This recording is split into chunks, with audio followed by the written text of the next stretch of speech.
नमस्कार, capital TV Uttar Pradesh देख रहे हैं आप और मैं हूं आपके साथ शिवानी रतूड़ी।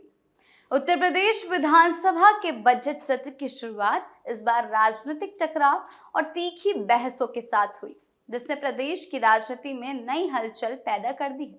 सदन के पहले ही दिन सत्ता पक्ष और विपक्ष आमने सामने नजर आए, जहां नारेबाजी, आरोप प्रत्यारोप और हंगामे ने कार्यवाही को कई बार बाधित किया।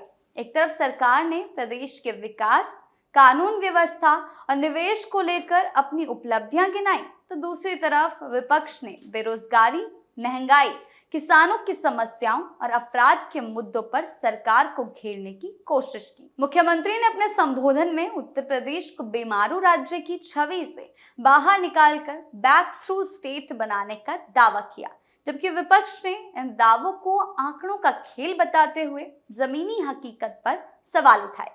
इसी बीच प्रदेश से एक चौंकाने वाली घटना भी सामने आई, जिसमें एक युवक ने वेब सीरीज से प्रेरित होकर गैंगस्टर के नाम पर रंगदारी मांगने की कोशिश की। इन घटनाओं ने राजनीति और समाज दोनों में गंभीर सवाल खड़े कर दिए, जिससे आने वाले दिनों में बहस और चर्चा तेज होने की संभावना है।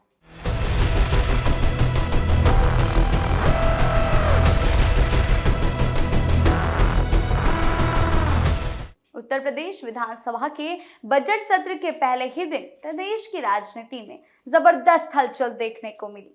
सत्ता पक्ष और विपक्ष के बीच की नोकझोंक, नारेबाजी और आरोप प्रत्यारोप ने सदन की कार्यवाही को बेहद गर्म कर दिया। एक तरफ मुख्यमंत्री ने प्रदेश को विकास की नई दिशा में आगे बढ़ाने के दावे किए, तो दूसरी तरफ विपक्ष ने सरकार की नीतियों, कानून व्यवस्था और जनहित के मुद्दों पर सवाल उठाकर सरकार को घेरने की कोशिश की। इसी बीच प्रदेश से एक अलग लेकिन चौंकाने वाली खबर भी सामने आई, जिसमें एक युवक ने वेब सीरीज देखकर गैंगस्टर के नाम पर रंगदारी मांगने की कोशिश की, लेकिन उसका प्लान नाकाम हो गया।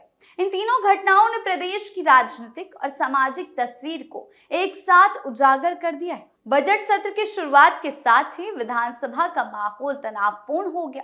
राज्यपाल के अभिभाषण और मुख्यमंत्री के संबोधन के दौरान विपक्षी समाजवादी पार्टी के विधायकों ने जमकर नारेबाजी की। विपक्ष का आरोप था कि सरकार जनता के मुद्दों से ध्यान भटकाने की कोशिश कर रही है और प्रदेश में बेरोजगारी, महंगाई, किसान समस्याएं और कानून व्यवस्था जैसे गंभीर मुद्दों पर सरकार विफल रही।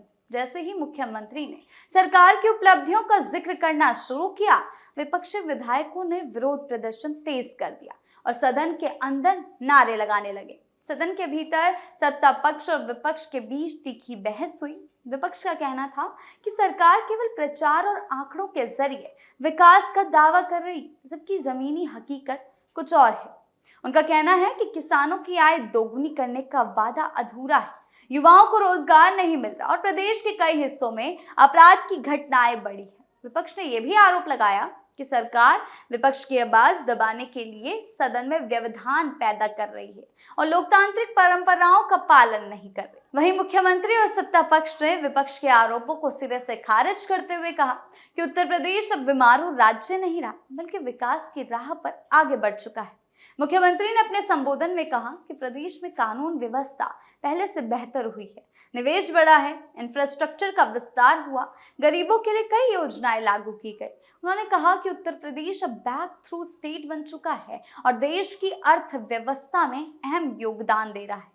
मुख्यमंत्री ने सरकार की उपलब्धियों का उल्लेख करते हुए बताया कि एक्सप्रेसवे, मेडिकल कॉलेज, औद्योगिक कॉरिडोर, स्टार्टअप नीति और निवेश योजनाओं के जरिए प्रदेश को विकास के नए पायदान पर पहुंचाया जा रहा है। उन्होंने ये भी कहा कि प्रदेश में निवेशकों का भरोसा बढ़ा है और बड़े उद्योग समूह यहाँ निवेश कर रहे हैं, जिससे रोजगार के अवसर पैदा हो रहे हैं। सदन में विपक्ष और सत्ता पक्ष के बीच ये बहस केवल विकास और आंकड़ों तक सीमित नहीं रही, बल्कि राजनीतिक आरोप प्रत्यारोप तक पहुंच गई। विपक्षी नेताओं ने सरकार पर पक्षपात, दमन और लोकतंत्र को कमजोर करने के आरोप लगाए, जबकि सत्ता पक्ष ने विपक्ष पर जनता को गुमराह करने और राजनीतिक लाभ के लिए झूठ फैलाने का आरोप लगाया। सदन में कई बार हंगामा हुआ और इतना बढ़ गया कि कार्यवाही बाधित होती रही, बार बार बाधित करनी पड़ी, स्थगित करनी पड़ी। राजनीतिक विश्लेषकों का मानना है कि बजट सत्र के दौरान ये टकराव और तेज हो सकता है, क्योंकि बजट में सरकार की प्राथमिकताएं और योजनाएं सामने आएंगी जिन पर विपक्ष तीखे सवाल खड़े करे।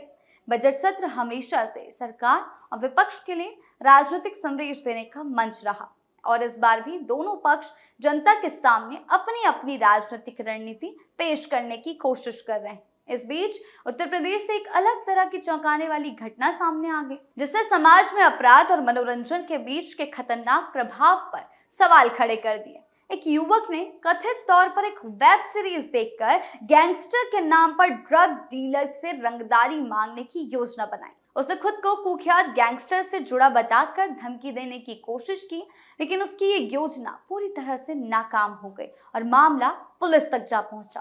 पुलिस जांच में सामने आया कि युवक ने केवल वेब सीरीज देखकर अपराध की योजना बनाई थी और उसने असली गैंगस्टर नेटवर्क से कोई संबंध नहीं था। उसने फिल्मी और वेब कंटेंट से प्रभावित होकर खुद को बड़ा अपराधी साबित करने की कोशिश की, लेकिन उसका ये प्रयास जल्द ही पकड़ में आ गया। पुलिस ने आरोपी को हिरासत में लेकर पूछताछ की और उसके खिलाफ कानूनी कार्रवाई शुरू कर दी। ये घटना समाज में बढ़ते अपराधी ग्लैमराइजेशन पर गंभीर सवाल खड़े करती है। फिल्मों और वेब सीरीज में अपराधियों को जिस तरह दिखाया जाता है, उससे कई युवाओं पर गलत प्रभाव पड़ता है। वो अपराध को रोमांचक और आसान रास्ता समझने लगते हैं, जबकि वास्तविकता में अपराध गंभीर कानूनी और सामाजिक परिणाम लेकर आता है। इस घटना ने यह दिखा दिया कि मनोरंजन के नाम पर दिखाई जाने वाली सामग्री किस तरह लोगों को सोचने के तरीके को प्रभावित कर सकती है। विश्लेषकों की माने तो मीडिया और मनोरंजन उद्योग को भी सामाजिक जिम्मेदारी समझनी चाहिए और अपराध को ग्लैमराइज करने से बचना चाहिए। साथ ही युवाओं को ये समझाना चाहिए कि फिल्म और वेब सीरीज की दुनिया वास्तविक जीवन यानी कि रियलिटी से अलग होती है और अपराध का रास्ता कभी भी सही नहीं होता। उत्तर प्रदेश की राजनीति और समाज में एक साथ घट रही इन घटनाओं से साफ है कि राज्य एक और विकास और राजनीतिक संघर्ष के दौर से गुजर रहा है, तो दूसरी ओर सामाजिक चुनौतियां सामने आ रही हैं। विधानसभा में सत्ता पक्ष और विपक्ष के बीच संघर्ष लोकतंत्र का हिस्सा है, लेकिन ये संघर्ष जनता के हितों को ध्यान में रखकर होना चाहिए। वहीं समाज में अपराध और गलत प्रेरणाओं से निपटने के लिए शिक्षा, जागरूकता और कानून व्यवस्था को मजबूत करना जरूरी है। बजट सत्र के दौरान सरकार की योजनाओं और नीतियां सामने आएंगी, जिन पर जनता और विपक्ष दोनों की नजर रहेगी और ये सत्र तय करेगा कि सरकार किस दिशा में प्रदेश को आगे ले जाना चाहती है और विपक्ष किस तरह से जनता के मुद्दों को उठाता है। दूसरी तरफ वेब सीरीज से प्रेरित अपराध जैसी घटनाएं ये याद दिलाती है कि समाज में मनोरंजन और जिम्मेदारी के बीच संतुलन बेहद जरूरी है। यानी कि उत्तर प्रदेश इस समय राजनीतिक, आर्थिक और सामाजिक बदलाव के एक महत्वपूर्ण दौर से गुजर रहा है। विधानसभा में बहस और हंगामा, विकास के दावे और सामाजिक घटनाएं मिलकर प्रदेश की वर्तमान तस्वीर को सामने रखती है, जहां अवसर भी है और चुनौतियां भी। कुल मिलाकर उत्तर प्रदेश की राजनीति इस वक्त एक निर्णायक मोड़ पर खड़ी है। एक तरफ सरकार विकास, कानून व्यवस्था और निवेश को अपनी सबसे बड़ी उपलब्धि बताकर जनता का भरोसा बनाए रखने की कोशिश कर रही है, तो दूसरी तरफ विपक्ष सरकार के दावों पर सवाल कर रहा है और उसे उठाकर जनता के बीच असंतोष को हवा देने की रणनीति अपनाता दिख रहा है। विधानसभा सत्र में हुआ यह हंगामा, सड़कों पर राजनीतिक बयानबाजी और समाज में बढ़ती वैचारिक खाई ये संकेत देती है कि आने वाले समय में राजनीतिक टकराव और तेज हो सकता है। लेकिन सवाल ये भी है कि इस टकराव का असली असर जनता पर क्या पड़ेगा। विकास की रफ्तार, रोजगार के अवसर, शिक्षा और स्वास्थ्य जैसी बुनियादी जरूरतें राजनीति के शोर में कहीं पीछे ना छूट जाए, ये चिंता आम लोगों के मन में है। राजनीति में आरोप प्रत्यारोप और रणनीतियां चलती रहेगी, लेकिन जनता अब केवल वादे नहीं, ठोस नतीजों को देखना चाहती है। आखिरकार ये समय राजनीतिक दलों के लिए आत्ममंथन का है कि वो सत्ता की लड़ाई से ऊपर उठकर प्रदेश के भविष्य पर ध्यान दें, क्योंकि उत्तर प्रदेश की दिशा केवल नेताओं के भाषणों से नहीं, बल्कि नीतियों, फैसलों और जमीन पर दिखने वाले बदलाव से तय होगी। आपकी इस बारे में क्या राय है, हमें कमेंट सेक्शन में जरूर बताएं। धन्यवाद।